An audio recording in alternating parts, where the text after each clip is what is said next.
Hello, Elise here from Miss McKenna's Life Leverage, and today I'm going to be talking about habit-orientated goal setting for 2019. If you've seen my 2019 bullet journal setup, you'll probably have heard me mention the high bar, low bar hack, and that's what we'll be focusing on today. I've struggled for years to be consistent with my goals, especially if it involves a goal that I want to do every single day. Sometimes I just wouldn't have the willpower or the motivation to keep going, but if I missed a day, I'd feel like I'd failed and I'd become so disheartened, sometimes I'd just give up completely.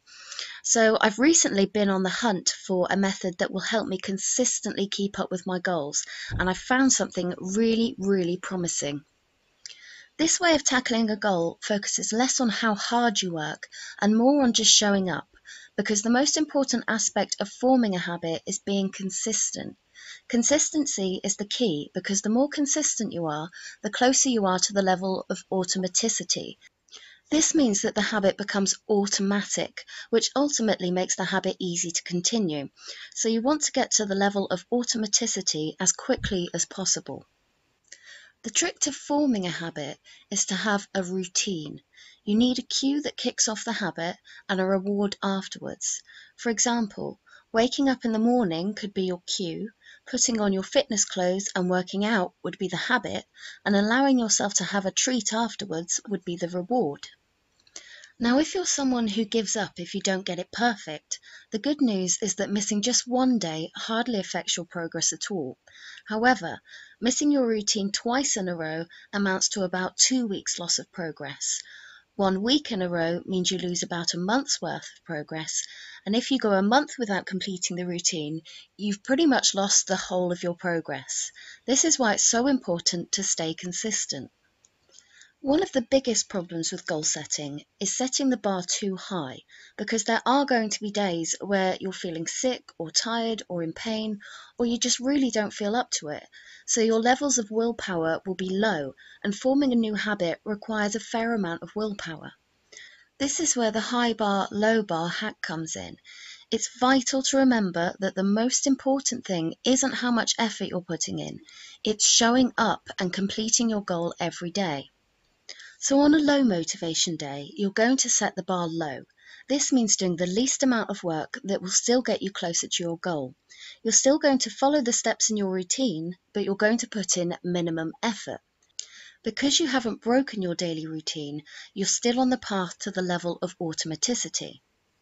So for days with low amounts of willpower, your low bar could be waking up, putting on your fitness clothes, and just working out for 10 minutes. If you can't manage 10, then just 5. The most important thing is that you're still following your routine. Your high bar is the most amount of work you'll allow yourself to do. It'll be the work that reaps the biggest benefits. Having this high bar gives you something to aim for and work up to. It motivates you to do more than the bare minimum. So you'd get up, put on your fitness clothes, and maybe work out for an hour. The best thing about this method is that if you tell yourself you only have to do 10 minutes, you're more likely to actually do it. And once you're there, usually you'll find that you're actually capable of doing a bit more than the bare minimum. It's an attitude of, well, I've got this far, so I might as well do a bit more. I find this method for forming a habit a lot less daunting. It's going to be a lot easier to stick to because it takes into account the fact that I'm not a robot, and so I have different levels of energy and willpower each day. To some it might sound like cheating, and in a way it is, because it gives you a faster and more efficient way to form habits and achieve your goals. This is all information I found on the YouTube channel Improvement Pill. He's absolutely fantastic. I've been binge watching his videos and I highly suggest you go over and check him out because he's got so much valuable information in his videos. So that's it for this video. I really hope you found my explanation of the high bar low bar hack helpful. Let me know in the comments if you think this is something that will help you stick to your goals. And if you've already tried this method, let me know if you actually found it helpful, because to me it looks really promising and I'm definitely going to try it next year.